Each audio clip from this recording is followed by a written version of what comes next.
ஃப்ரெண்ட்வுட்ஸ் நேர்களுக்கு வணக்கம். இந்த வீடியோவில் நம்ம ஐபிஎல் அப்டேட்ஸ் பற்றி தான் பார்க்க போகிறோம். ஐபிஎல் அப்டேட்ஸ் அப்படின்னு சொன்னதும் நம்ம எல்லாருமே கேட்டுட்டு தான் இருக்கும். ஐபிஎல் அப்டேட்ஸ் அந்த ரூல்ஸ் அண்ட் ரெகுலேஷன்ஸ் சொல்லுவாங்களா மாட்டாங்களா, இவங்க இப்போ சொல்லுவாங்க அப்போ சொல்லுவாங்க, நம்மளும் வெயிட் பண்ணிட்டு தான் இருக்கோம். இது வரைக்கும் சொன்ன பாடல்ன்றது தான் உண்மை.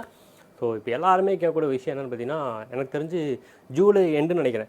ஜூலை எண்டில் வந்து ஒரு மீட்டிங் வச்சாங்க. மீட்டிங் வச்ச உடனே நாங்கள் எப்படி பார்த்தாலும் ஆகஸ்ட் ஃபஸ்ட்டு வீக்கு நாங்கள் ரூல்ஸ் அண்ட் ரெகுலேஷன் அனௌன்ஸ் பண்ணிடுவோம்ப்பா, இல்லை ஆகஸ்ட் முடிகிறவங்கள கண்டிப்பாக நாங்கள் சொல்லி தான் ஆகணும், எங்களுக்கு வேறு வழி கிடையாது. ஏன்னா அதுக்கடுத்து டீம்ஸ்க்கு வேறு டைம் கொடுக்கணும், அதுக்கான பிளேயர்ஸ் யார் ரிட்டைன் பண்ண போகிறாங்க, யார் ரிலீஸ் பண்ண போகிறாங்க, எல்லாம் டைம் கொடுத்த பிறகு அதற்கு அடுத்து தான் நாங்கள் வந்து மெகா ஆக்ஷன் டேட்டையே ஃபிக்ஸ் பண்ணுவோம் அப்படின்னு சொல்லிட்டு இருந்தாங்க. ஆனால் இப்போ என்னென்னு பார்த்தீங்கன்னா, செப்டம்பர் வந்துருச்சு, பாதி தாண்டிடுச்சு, இன்னும் வந்து இவங்க வந்து ஆக்ஷன் ரூல்ஸை சொல்கிற மாதிரி தெரியல. ஸோ இப்போ வரைக்கும் எல்லோரும் என்ன சொல்லிகிட்டு இருக்காங்கன்னா, எப்படி பார்த்தாலுமே நம்ம மெகா ஆக்ஷன் வந்து எப்படி பார்த்தாலும் மெகா ஆக்ஷன் வந்து டிசம்பர் இல்லை ஜனவரி தான் நடக்க போகுது. ஸோ அதுக்கு ஒரு 10-15 நாளுக்கு மேலே தான் இவங்க சொல்லுவாங்க போல். ஸோ அது வரைக்கும் நம்ம வந்து மாற்றி வந்து அவர் வந்து அங்கே போவாரா, இவர் வந்து அங்கே போவாரா, ஸோ இப்படி தான் பேசிகிட்டு இருக்கும்போது தவிர ஒரு தெளிவான ரிசல்ட் வரப்போகிறது இல்லைன்றதான் உண்மை. ஆனால் இது எல்லாத்துலேயும் எல்லா கன்ஃபியூஷன்லேயும் ஒரே ஒரு கன்ஃபர்மேஷன் என்னென்னு பார்த்தீங்கன்னா, 4+2 4+2ன்னு ஒன்றை கட்டணும்னு பார்க்குறீங்க. 4+2ங்க. ஆமாம், இருக்கிற கன்ஃபியூஷன் நீங்கள் வேறு எதுக்கு. 4+2 தான் மேக்ஸிமம் வந்து எல்லாருமே சொல்லிட்டு இருக்க ஒரே விஷயம். ஸோ அந்த 2 வந்து அன்கேப்டு பிளேயரில் வரப்போகுதா, இல்லை அப்படின்னா ஃபுல் அண்ட் ஃபுல் ஆர்டிஏ மட்டும் தான், அதை நீங்கள் யாரை வேணும் எடுத்துக்கலாம்னு சொல்ல போகிறாங்களா, இல்லை அந்த 4லேயே வந்து இன்க்ரீஸ் ஆகுமா இல்லை கம்மி ஆகுமா, எக்கச்சக்கம் பேர் ஏதாவது சொல்லிட்டு தான் இருக்காங்க. எல்லாருமே வந்து வீடியோஸ் போட்டுக்கிட்டே தான் இருக்காங்க. ஆனால் மேக்ஸிமம் எல்லோரும் சொல்லக்கூடிய விஷயம் 4+2 தான்.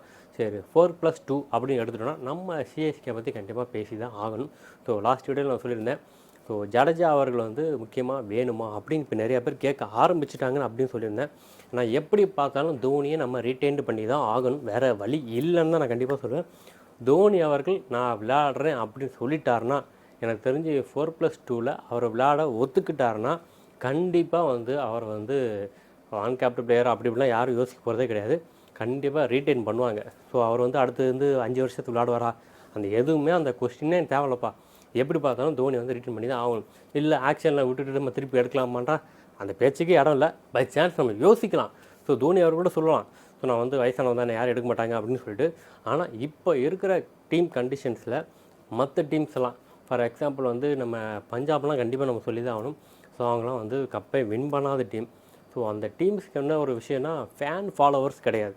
ஸோ எப்படி பார்த்தாலும் தோனி வந்து இந்த மாதிரி ஆக்ஷனுக்கு வந்தாங்கன்னா இந்த வருஷம் நம்ம கப்பே அடிக்கலாம் பரவாயில்ல, ஃபேன்ஸ் வந்து எவ்வளோக்கு எவ்வளோ வந்து நம்ம டீமுக்கு கொண்டு வர முடியும் அவ்வளோ கூட கொண்டு வரணும் தான் நினைப்பாங்க. ஸோ தோனி மாதிரி ஒரு ஆள் வந்து ஆக்ஷன் பண்ணால் கண்டிப்பாக வந்து ரோஹித் சர்மாவுக்கே 50 கோடின்னு சொல்லிட்டு இருக்கோம். தோனிலாம் போனான்னா கண்டிப்பாக அதுக்கும் அதிகமாக தான் போவார்ன்றது எந்த சந்தேகமும் இல்லை. ஸோ அப்படி ஒரு விஷயம் நடக்க போகிறது இல்லைன்னு தான் உண்மை. அப்புறம் எதுக்கு அதை பற்றி பேசிட்டுன்னு கேட்கலாம். பை சான்ஸ் அப்படி நடந்தால் இப்படிலாம் நடக்குமோ, இப்படிலாம் நடக்கலாம் அப்படின்னு தான் நம்ம பேசிகிட்டு இருக்கோம். ஸோ எப்படி பார்த்தாலும் சிஎஸ்கே வந்து மேனேஜ்மெண்ட் கண்டிப்பாக விட போகிறதில்ல, கண்டிப்பாக ரிட்டைன் பண்ணுவாங்க. இப்போது ரிட்டைன் லிஸ்ட் அப்படி பார்த்தீங்கன்னா, கேப்டன் ருத்துராஜ், தலை தோனி கன்ஃபார்ம். ஸோ அதற்கு அடுத்தபடியாக நம்ம ஜடேஜா இருக்காங்க, சிவம் துபே இருக்கார், அண்டு பதிரனா. ஸோ இதில் ரிட்டென்ஷன் ரூல்ஸ் வந்து எப்படி பார்த்தாலும் 2 இண்டியன்ஸ் 2 ஃபாரினர்ஸ் வரும், இல்லாட்டி 3+1 அப்படி தான் வரும். அதாவது 3 இண்டியன்ஸ் 1 ஃபாரினர்ஸ். ஸோ அந்த 3 இண்டியன்ஸ் அப்படின்னு சொன்னோன்னா ஜடேஜா மேக்ஸிமம் ரிட்டைன் பண்ணுவாங்கன்னு தான் நினைக்கிறேன். ஸோ ருத்துராஜ், தோனி, ஜடேஜா இப்போ ரீட்டைன் பண்ணிட்டாங்கன்னா சிவம் துபே வந்து ஆர்டிஎம்மில் எடுக்கலாம் அப்படின்னு நினைக்கலாம். ஆனால் ஆர்டிஎம்மில் போனால் கண்டிப்பாக வந்து 10 மேலே தான் போவார், அதில் எந்த சந்தேகமும் இல்லை. ஸோ அதுக்கும் மேலே போகலாம். ஸோ நம்ம வந்து வெயிட் பண்ணி தான் பார்க்கணும், அவர் நார்மலாக விட்டுற முடியாது. சிஎஸ்கேவும் அவரை விடாதுன்னு தான் நான் கண்டிப்பாக நான் சொல்லுவேன். ஆனால் ஜடேஜா ஆர் சிவம் துபே அப்படின்னு எடுத்திங்கன்னா கண்டிப்பாக வந்து ஜடேஜாவை விட சிவம் துபேக்கு தான் வந்து அதிக விட்டு போகுன்றதான் என்னோட கருத்து. அதை பற்றி நீங்கள் என்ன நினைக்கணும் அதையும் கண்டிப்பாக கமெண்ட் மென்ஷன் பண்ணுங்கள். எப்படி பார்த்தோம்னா நம்ம ஜடேஜா வந்து குஜராத் தான் வாங்க ட்ரை பண்ணும், அது எல்லாருக்கும் தெரிஞ்ச விஷயங்கள் தான். ஸோ குஜராத் மட்டும் இல்லை மற்ற டீம்ஸுமே கண்டிப்பாக வந்து போட்டி போடும், அதில் எந்த சந்தேகமும் இல்லை. ஸோ இப்போ ரீசெண்டாக எல்லாருமே கேட்கக்கூடிய விஷயம்னு பார்த்தீங்கன்னா, நீங்கள் எப்போவுமே எந்த வீடியோ போட்டாலுமே இந்த 4 பேர் பற்றி மட்டும்தான் பேசுகிறீங்க, ஸோ அதற்கு இன்னும் நிறையா பேர் இருக்காங்க, ஏன் அவங்கள பற்றி தான் பேச மாட்டேன்றீங்க. ஸோ நல்ல கேள்வி தான். இப்போ நம்ம ஃபாரினர் அப்படின்னு சொன்னால் கண்டிப்பாக வந்து பதிரனா வந்து கண்டிப்பாக ரீட்டைன் பண்ணி தான் ஆகும், அதில் எந்த சந்தேகமும் இல்லை. ஸோ அதற்கு அடுத்தபடியாக நம்ம ஆர்டிஎம் கார்டு அப்படின்னு பார்த்தீங்கன்னா ஆல்ரெடி சொன்ன மாதிரி தான், ஜடேஜா ரிலீஸ் பண்ணால் கண்டிப்பாக ஜடேஜா ஆர்டிஎம்மில் வாங்க பார்ப்பாங்க. அப்படி இல்லை சிவம் துபே ரிலீஸ் பண்ணால் கண்டிப்பாக சிவம் துபே ஆர்டிஎம்மில் வாங்க ட்ரை பண்ணுவாங்க. ஸோ அதற்கு அடுத்தபடியாக இருக்கக்கூடிய இன்னொரு ஆர்டிஎம் வந்து மேக்ஸிமம் ஓப்பனர்ஸ் தான் வந்து யூஸ் பண்ணுவாங்கன்னு தான் என்னோடய கருத்து. ஸோ டெவான் கான்வேவாக இருக்கட்டும், ரச்சின் ரவீந்திராவாக இருக்கட்டும். ஸோ இப்போ நிறையா பேர் சொல்லக்கூடிய விஷயம், ரச்சின் ரவீந்திரா வந்து இப்போ வந்து சிஎஸ்கே அகாடமியில் ஜாயின் பண்ணி தான் ட்ரைனிங் எடுத்துக்கிட்டு இருக்காரு. ஆக்சுவலாக அவங்களுக்கு தெரியும் நினைக்கிறேன். அவங்க ஆல்ரெடி எல்லாருக்கும் தெரியும் நினைக்கிறேன். நியூசிலாந்து டீம் வந்து இந்தியா வந்து விளையாட போகுது. ஸோ நியூசிலாந்து டீமில் இருக்கிற நம்ம ரச்சின் ரவீந்திரன் வந்து இந்தியன் பிச் கண்டிஷனுக்கு ஏற்ற மாதிரி தன்னை மாற்றிக்கணுன்றக்காக முன்னாடியே வந்து ட்ரைனிங் எடுத்துகிட்டு இருக்காரு. அது நல்ல விஷயம் தான். அதுக்கு வந்து சிஎஸ்கேவும் சப்போர்ட் பண்ணிகிட்டு இருக்காங்க. ஸோ அதனால் வந்து ரச்சின் ரவீந்திரன் வந்து கண்டிப்பாக சிஎஸ்கே விடாது அப்படின்னு சொல்லிட்டு இருக்காங்க. இதுக்கு நடுவில் ஒரு 2 days பிஃபோர் நம்ம சிஎஸ்கேல அஃபிஷியலாக வந்து தி கோட் அப்படின்னு வச்சு நம்ம ஸ்டில்ஸ் எல்லாம் போட்டிருந்தாங்க. அதை நம்ம பார்த்துருப்போம்னு நினைக்கிறேன். ஃபஸ்ட்டு வந்து நம்ம தலை தோனி வருவார், அதுக்கடுத்து ஜடேஜா வருவாங்க, 3வது பிளேஸ் நம்ம ருத்துராஜ் கெய்க்வாடு, அதுக்கடுத்து நம்ம சிவம் தூபே வருவார், அண்டு பதிரனா வருவாங்க. ஸோ இது எல்லாத்துக்கு முன்னாடி நம்ம ரச்சின் ரவீந்திராவும் வருவார். ஸோ அதை பார்க்கும்போது கண்டிப்பாக எல்லாருக்குமே டவுட் வரும். இதுக்கு நடுவில் தீபக் சகர் வந்தாரப்பா, அவரை எங்கேப்பா விட்டு அப்படின்னு நிறைய பேர் கேட்பீங்க. எஸ், தீபக் சகரும் அதில் இருந்தார். ஸோ இதெல்லாம் வச்சு பார்க்கும்போது தீபக் சகர் வந்து கண்டிப்பாக சென்னை சூப்பர் கிங்ஸ் ரிலீஸ் பண்ணாது. ஏன்னா தி கோட் ஆஃப் தி ஸ்விங் அப்படின்னு வேறு போட்டிருந்தாங்க கீழே. ஸோ எப்படி பார்த்தாலுமே யோசிப்பாங்க. ஸோ சிஎஸ்கே வேறு அந்த மாதிரி ஃபோட்டோஸ் ரிலீஸ் பண்ணிட்டாங்களா, இப்போ எல்லாருக்குமே கன்ஃபியூஷன். ஒரு வேளை பவுலிங் சைடில் வந்து இவரை ரிட்டைன் பண்ணிடுவாங்களோ, இல்லை ஆர்டிஎம்மில் திருப்பி எடுத்துருவாங்களோ. எப்படி பார்த்தாலும் ஆர்டிஎம் போகும்போது எனக்கு தெரிஞ்சு தீபக் சகரில் வந்து அந்தளவுக்கு ஹையாக போக மாட்டாரோன்னு தோணுது. ஸோ அதை வெயிட் பண்ணி தான் பார்க்கணும். பை சான்ஸ் தீபக் சகரை திருப்பி கொண்டு வந்தால் உங்களோட அந்த பாயிண்ட் ஆஃப் வியூ எப்படி இருக்குன்றது அதையும் கண்டிப்பாக கமெண்ட் செக்ஷன் மென்ஷன் பண்ணுங்கள். இது எல்லாத்தையும் தாண்டி இப்போது Devon Conway and Rachin Ravindra இந்த 2 பேரில் யார் அப்படி தான் எல்லாருமே கேட்டுட்ருக்காங்க. நம்ம சென்னையை பொறுத்த வரைக்கும் கண்டிப்பாக வந்து எக்ஸ்பீரியன்ஸ் சைடுக்கு தான் போவாங்க, அதில் எந்த சந்தேகமும் இல்லை. ஸோ ஆல்ரெடி நம்ம இன்னும் 2 ஃப்ரான்ச்சைஸும் அவர் தான் விளாண்டுக்கிட்டு இருக்காரு. ஸோ நம்ம சென்னை பேஸ்டு ஃப்ரான்ச்சைஸ் சொல்லிகிட்டு இருக்கேன். ஸோ அங்கேயுமே அவர் நல்ல பெர்ஃபார்மன்ஸ் பண்ணிக்கிட்டு இருக்காரு. ஸோ மேக்ஸிமம் ஆர்டிஎம் அப்படி வரும்போது கண்டிப்பாக வந்து டெவான் கான்வேக்கு போகிறக்கான வாய்ப்பு தான் அதிகமாக இருக்குது. அது டிபெண்ட் அப்பன் அந்த ஆக்ஷனை பொறுத்து மாறும். ஸோ ஃபஸ்ட்டு வந்து ரவீந்திரா வந்துட்டார், ரொம்ப கம்மியாக தான் இருக்காருன்னா கண்டிப்பாக வாங்க பார்ப்பாங்க. ஏன் டெவான் கான்வேக்கு அதுக்கடுத்து நம்ம கூட அந்த அமௌண்ட்டை கொடுத்து கூட வாங்கிடலாம் அப்படின்னு தான் யோசிச்சுட்டு இருப்பாங்க. ஸோ எப்படின்னு தெரில, எப்படி பார்த்தாலுமே அவங்க சான்சஸ் எனக்கு தெரிஞ்சு டெவான் கான்வேக்கு அதிகமாக இருக்குது. ரச்சின் ரவீந்திராவுக்கும் வாய்ப்பு இருக்குன்னு தான் நான் சொல்லுவேன். ஸோ அதற்கு அடுத்தபடியாக பார்த்தோன்னா நம்ம இந்தியன் பிளேயர் அப்படின்னு எடுத்தோன்னா கண்டிப்பாக வந்து சமீர் ரிஷ்வியை நம்ம வந்து மறக்கவே முடியாது. லாஸ்ட் டைமே 8.40 crores நினைக்கிறேன் அவர் கொடுத்து வாங்கியிருக்கோம். ஸோ அப்போவே தெரிஞ்சிருக்கும் அவரோட பொட்டென்ஷியல் என்னன்றது நம்ம எல்லாருக்குமே தெரிஞ்சிருக்கும். ஸோ அந்த ஐபிஎல்லில் அவர் சரியாக பெர்ஃபார்மன்ஸ் பண்ண நிறைய பேர் சொன்னால் கூட வரக்கூடிய காலங்களில் கண்டிப்பாக அவர் மாதிரி ஒரு யங் பேட்ஸ்மேன் வந்து நம்ம டீமுக்கு தேவைன்னு சொல்லி நம்ம சிஎஸ்கே மேனேஜ்மெண்ட்டும் அதை தான் நினச்சிட்ருப்பாங்க. ஸோ நார்மலாக விட்டுற மாட்டாங்க. ஸோ அப்போவே வந்து 8.40 crores அப்படின்றது சாதாரண விஷயம் கிடையாது. ஆனால் இப்போ வந்து திரும்பவும் வந்து ஆர்டிஎம்மில் அவர் ஃபஸ்ட்டு வந்தார்னா கண்டிப்பாக வந்து அவருக்கும் போக வாய்ப்பு இருக்குன்னு தான் நான் சொல்வேன். ஸோ இதற்கு அடுத்தபடி இன்னும் 2-3 பேர் இருக்காங்க. ஆல்ரெடி சொன்ன மாதிரி தான் அங்ரேக்கர். ஸோ அவர் நல்ல ஃபாஸ்ட் பவுலர். 2வது துஷார் தேஷ்பாண்டே. ஸோ இத்தனை பேர் இருக்கும்போது நம்ம சிஎஸ்கே மேனேஜ்மெண்ட்டு கம்மியாக வந்து யார் வராங்களோ, அதாவது கம்மி அமௌண்ட்டில் வந்து வேறு யாரை பிக் பண்ணியிருந்தாங்கன்னா அதுக்கு தான் ஆர்டிஎம் யூஸ் பண்ணுவாங்க. ஏன்னா அப்போ தான் வந்து இந்த மாதிரி பிளேயர்ஸை நம்ம அமௌண்ட் அதிகமாக இருக்கும்போது கொஞ்சம் ஹையாகவே பெட் பண்ணி வாங்க முடியுன்றது தான் என்னோடய கருத்து. ஸோ அதை பற்றி நீங்கள் என்ன நினைக்கிறோம் கண்டிப்பாக அதையும் கமெண்ட் செக்ஷன் மென்ஷன் பண்ணுங்கள். ஸோ இது வரைக்கும் ஓவராலாக வந்து சிஎஸ்கே என்ன பிளான் சொல்லிட்டு நம்ம எல்லாத்தையுமே பார்த்தாச்சு. ரீசெண்டாகவே நம்ம ரோஹித் சர்மா பற்றி நிறையா பேசிட்டோம். இப்போது ஸ்கை அவர்கள் வந்து திரும்பவும் முதல்ல ஆரம்பிக்கிறாங்க. கொல்கட்டா போக போகிறாரா?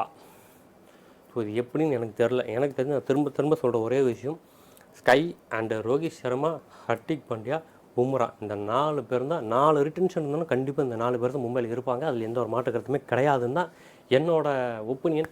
ஸோ அதை பற்றி நீங்கள் என்ன நினைக்கிறோம் கண்டிப்பாக அதையும் கமெண்ட் மென்ஷன் பண்ணுங்கள். நிறைய பேர் சொல்லிட்டு இருக்காங்க ஸ்கை வந்து கொல்கட்டாவுக்கு தான் போகிறாரு. ஸோ கொல்கட்டா மேனேஜ்மெண்ட்லாம் பேசிட்டாங்க. ஸோ அவரை திரும்ப அங்கே போய் அங்கே வேறு லெவலில் பர்ஃபார்மன்ஸ் பண்ண போகிறோம் சொல்லிட்டு இருக்காங்க. ஸோ அதற்கான வாய்ப்புகள் கம்மின்னு தான் நான் சொல்வேன். ஸோ அதற்கடுத்தபடியாக கோச்சஸ் அப்படின்னு பார்த்தோன்னா கொல்கட்டாக்கே இப்போ கண்டிப்பாக ஒரு ஹெட் கோச் தேவை தான். ஸோ நம்ம நிறையா பேசிகிட்டு இருந்தோம். ஸோ ஆல்ரெடி ஆர்ஆருக்கு வந்து நம்ம டிராவிட் வந்து அஃபிஷியலாக அனௌன்ஸ் பண்ணிட்டாங்கன்னு நம்ம ஆல்ரெடி வீடியோவில் சொல்லியிருக்கோம். இப்போது கொல்கட்டாக்கு யார் வந்து ஹெட் கோச்சாக வர வாய்ப்பு இருக்குது அப்படின்னு பார்த்தீங்கன்னா, இப்போ நிறைய பேர் சொல்லக்கூடிய விஷயம் வந்து ரிக்கி பாண்டிங் சொல்லிக்கிட்டு இருக்காங்க. எனக்கு தெரிஞ்சு ரிக்கி பாண்டிங்கை விட ஜாக் காலிஸ் தான் வந்து அதிக வாய்ப்பு இருக்குன்னு நான் சொல்லுவேன். ஏன்னா அவர் கொல்கட்டா டீமில் ட்ராவல் பண்ணியிருக்காரு. ஸோ எப்படி பார்த்தாலும் ஜாக் காலிஸ் வர்றதுக்கான வாய்ப்புகள் அதிகமாக இருக்குதுன்னு எல்லாருமே சொல்லிட்டு இருக்காங்க. 2வது மும்பை இந்தியன்ஸ் வந்து நம்ம சகீர் கான் வேறு லக்னோ சூப்பர் ஜெயின்ட் போயிருக்காரு. ஸோ அவர் அங்கேருந்து போஸ்டிங் வந்து அந்தளவுக்கு வந்து ரொம்ப ஹை லெவலும் இல்லை. இந்த ஃபிட்னஸ் ரிலேட்டடாக ஏதோ ஒரு போஸ்டிங் நினைக்கிறேன். ஸோ எப்படி பார்த்தா மும்பையில் மேக்ஸிமம் அதே டீம் தான் இருக்கும். ஸோ கோச்சிங்காக இருக்கட்டும், பேட்டிங்காக இருக்கட்டும், பவுலிங்காக இருக்கட்டும். ஸோ பேட்டிங் சொன்னோம்னா கண்டிப்பாக கிரண் பொல்லாடு அண்ட் பவுலிங் வந்து மலிங்கா இருக்காங்க. ஸோ அவங்க 2 பேரும் மாற்ற போகிறது கிடையாது. அண்டு பவுச்சர், ஸோ அவர் தான் வந்து ஹெட் கோச்சாக இருக்கார். ஸோ அவர் இதெல்லாம் கண்டினியூ பண்ணுவாங்க.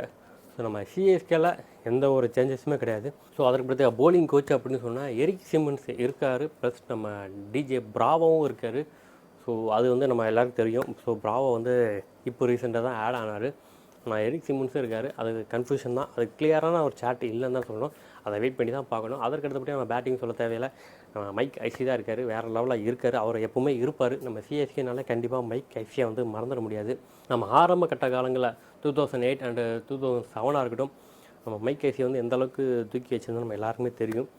ஸோ கண்டிப்பாக வந்து இந்த டீம் வந்து கண்டிப்பாக அப்படியே தான் இருக்கும். ஆக்சுவலாக வந்து சிஎஸ்கேல நம்ம கோச்சிங் சைடு சொல்லிக்கிட்டு இருக்கேன். ஸோ நம்ம பிளேயர்ஸ் தான் வந்து கண்டிப்பாக மாற போகிறாங்க. இதில் வந்து நம்ம தோனியை விட நம்ம ருத்துராஜ் கைக்வாட் எந்த மாதிரி கேம் பிளான் வச்சுருக்காருன்னு தெரில. கண்டிப்பாக அவரோட கான்ட்ரிபியூஷன் கண்டிப்பாக இந்த வருஷம் இருக்கும். அதை தெளிவாக தோனியே சொல்லிட்டாரு. ஸோ லாஸ்ட் இயர் வந்து தோனி மென்ஷன் பண்ணியிருந்தார், ஆன் ஃபீல்டாக இருக்கட்டும் ஆஃப் ஃபீல்டாக இருக்கட்டும் எல்லாமே நீயே டிசிஷன் எடுக்க பழகிக்கோன்னு தான் சொல்லியிருக்காரு. ஸோ அது தப்போ ரைட்டோ, நீ தப்பு பண்ணனா அதுலேருந்து நிறைய விஷயம் கற்றுக்கோ அப்படின்னு தான் அவர் சொல்லியிருக்காரு அவர் ஸ்டைலில். ஸோ இந்த வருஷம் நடக்கக்கூடிய மெகா ஆக்ஷனில் கண்டிப்பாக வந்து ருத்துராஜ் கைக்வாட் தான் இருக்க போகிறாரு. அது வந்து எல்லாருக்குமே தெரிஞ்ச விஷயம்லாம். ஸோ அவருக்கு என்ன மாதிரி டீம் வேணும், ஸோ அவர் வந்து இப்போ எல்லா பிளேயர்ஸையும் வந்து யோசிச்சு வச்சுருப்பார். ஸோ நம்ம சிஎஸ்கேக்கு என்ன வேணுன்றது அவர் கண்டிப்பாக தெரியும். ஸோ மேனேஜ்மெண்ட்டும் அவர் கூட பேசியிருக்கும். முக்கியமாக வந்து தோனிக்கு ஆல்டர்னேட்டிவ் கண்டிப்பாக பார்த்து தான் ஆகணும். நான் கீப்பிங்கில் சொல்லிகிட்டு இருக்கேன். ஸோ கீப்பிங்னு வரும்போது கண்டிப்பாக வந்து தோனியை ரீப்ளேஸ் பண்ணுறது சாதாரண விஷயமே கிடையாது. இருந்தாலும் நம்ம சென்னை சூப்பர் கிங்ஸ் கண்டிப்பாக ஒரு கீப்பிங் பேட்ஸ்மேன் தான் கண்டிப்பாக போயாகணும். நான் ஆல்ரெடி சொன்ன மாதிரி இஷான் கிஷானுக்கு கண்டிப்பாக ட்ரை பண்ணுவாங்க.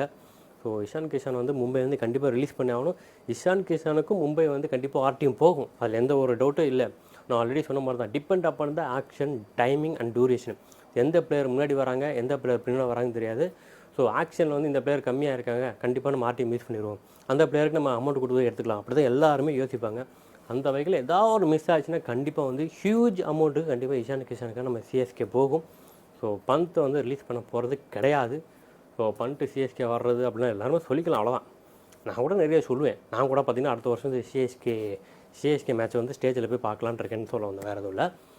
அந்த மாதிரி தான் நம்ம பேசிக்கலாம், அவ்வளோதான். மற்றபடிலாம் அவங்க சொல்கிற மாதிரிலாம் பந்து இங்கே வராங்க கை அங்கே போகிறாங்க அப்படிலாம் ஒன்றும் கிடையாது.